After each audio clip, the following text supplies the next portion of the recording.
Introduction. We know that plants and animals were present on this planet before the human race evolved. As man started using plants and animals for its basic needs, he started giving names to plants and animals in their own language. A common name is a name in general use within a community. It is often contrasted with a scientific name. Organisms are named using Latin and in such a way that no two have the same name.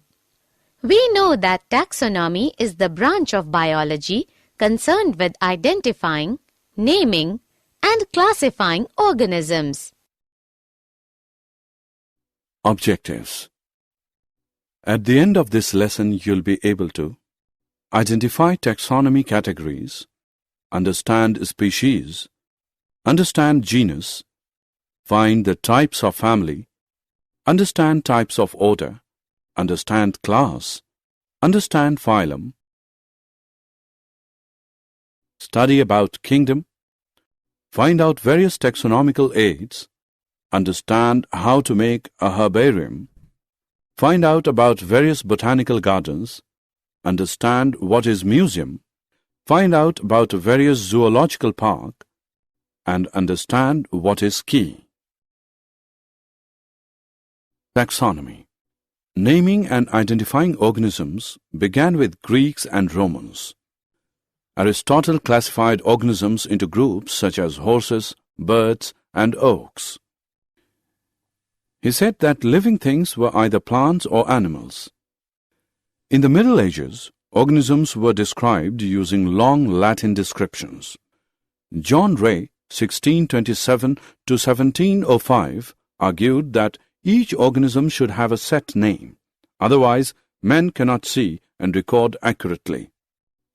Polynomials were a string of Latin words and phrases consisting of up to 12 or more words. This system was cumbersome and confusing. In the 1750s, the Swedish biologist Carolus Linnaeus developed the binomial system. Binomials are two-part names. First word is genus name. Second word is specific epithet. The two words are written in italics. Together they form the scientific name. Example, Magnifera indica, mango. Taxonomic categories. Aristotle classified life into 14 groups. Example, mammals, birds, etc. Ray grouped animals and plants according to how he thought they were related. Modern taxonomists use the following classification: species, genus, family, order, class, phylum, kingdom, domain. Taxonomists use a hierarchical system to classify organisms. Species. According to John Ray, about 1700, a species is a group of individuals that can breed with one another and produce fertile offspring. Ernst Mayr, 1940s, proposed the biological species concept. Genus. Genus comprises a group of related species which has more characters in common in comparison to species of other genera. A genus term comes from Latin genus, descent, family, type, gender, or from Greek genos, race, plus stock, which is kin. We can say that genera are aggregates of closely related species. Family. Family has a group of related genera with still less number of similarities as compared to genus and species. A family term comes from Latin familia, which means familial.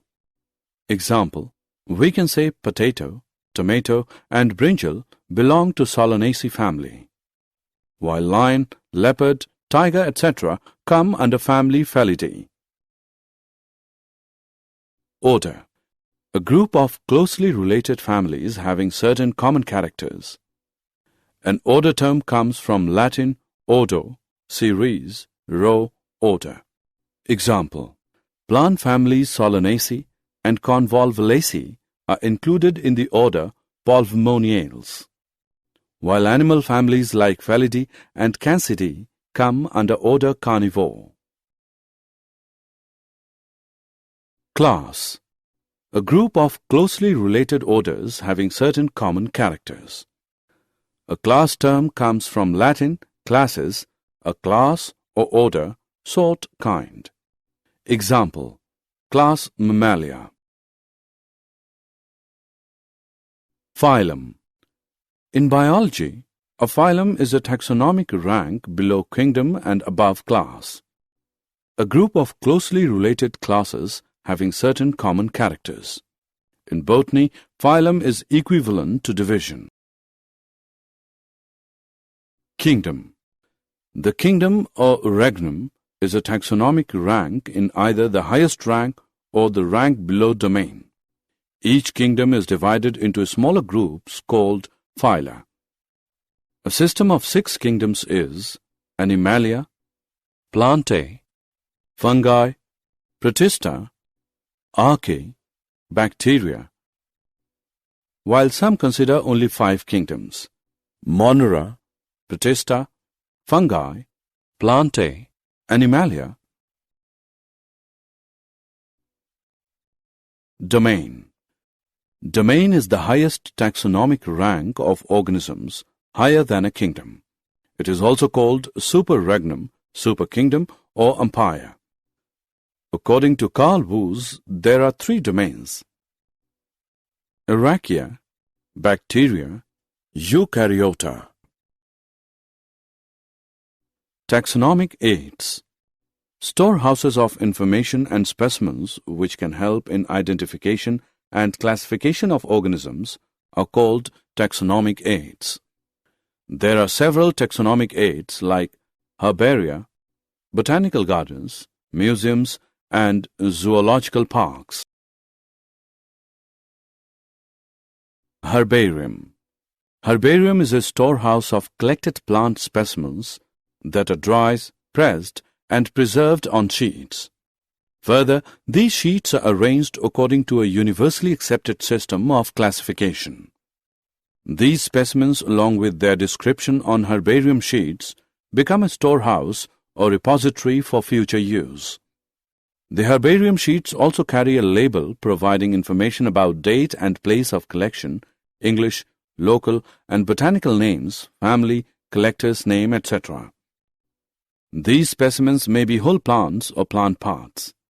These will usually be in a dried form, mounted on a sheet, but depending upon the material may also be kept in alcohol or other preservatives.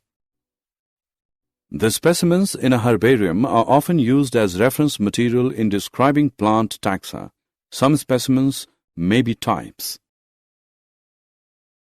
Botanical gardens: a place where a variety of plants are grown, primarily for scientific or educational reasons, but are normally open to the public and include ornamental plants from around the world. These specialized gardens have collections of living plants for reference. Plant species in these gardens are grown for identification purposes, and each plant is labeled indicating its botanical scientific name and its family. The famous botanical gardens are at Royal Botanical Garden, Kew, England. The famous Indian Botanical Research Institute, Lucknow, India. Museum: biological museums have collections of preserved plant and animal specimens for study and reference. Biological museums are generally set up in educational institutes such as schools and colleges. Specimens are preserved in the containers or jars in preservative solutions. Plant and animal specimens may also be preserved as dry specimens. Insects are preserved in insect boxes after collecting, killing, and pinning. Large animals like birds and mammals are usually stuffed and preserved. Museums often have collections of skeletons of animals too. Zoological Park: these are the places where wild animals are kept in protected environments under human care and which enable us to learn about their food habits and behavior. All animals in zoo are provided, as far as possible, the conditions similar to their natural habitats. Children love visiting these parks, commonly called zoos. Key. Key is another taxonomical aid used for identification of plants and animals based on the similarities. The keys are based on the contrasting characters, generally in pair called couplet. It represents the choice made between two opposite options. This results in acceptance of only one and rejection of the other. Each statement in the key is called a lead. Separate taxonomic keys are required for each taxonomic category, such as family, genus, and species, for identification purposes. Keys are generally analytical in nature. Flora, manuals, monographs, and catalogues are some other means of recording descriptions. They also help in correct identification. Flora contains the actual account of habitat and distribution of plants of a given area. These provide the index to the plant species found in a particular area. Manuals are useful in providing information for identification of names of species found in an area. Monographs contain information on any one taxon. Did you know? Acetabularia is the largest plant cell, ranging from 6 to 10 centimeters. E. coli is a bacteria having a size of 5 μm. Tallest tree is Eucalyptus regnans and is 114 meter tall. Sequoia sempervirens, redwood tree, is about 11 meter tall and is found in California. Elephant is largest land animal. Summary. Let us summarize what we have learned. In order to facilitate the study of kinds and diversity of organisms, biologists have evolved certain rules and principles for identification, nomenclature, and classification of organisms. The branch of knowledge dealing with these aspects is referred to as taxonomy. The taxonomic studies of various species of plants and animals are useful in agriculture, forestry, industry, and in general for knowing our bioresources and their diversity. The basics of taxonomy, like identification, naming, and classification of organisms, are universally evolved under international codes. An organism represents or occupies a place or position in the system of classification. There are many categories or ranks and are generally referred to as taxonomic categories or taxa. All the categories constitute a taxonomic hierarchy. Taxonomists have developed a variety of taxonomic aids to facilitate identification, naming, and classification of organisms. These studies are carried out from the actual specimens which are collected from the field and preserved as referrals in the form of herbaria, museums, and in botanical gardens and zoological parks. It requires special techniques for collection and preservation of specimens in herbaria and in museums. Live specimens, on the other hand, of plants and animals are found in botanical gardens and zoological parks. Taxonomists also prepare and disseminate information through manuals and monographs for further taxonomic studies. Taxonomic keys are tools that help in identification based on characteristics.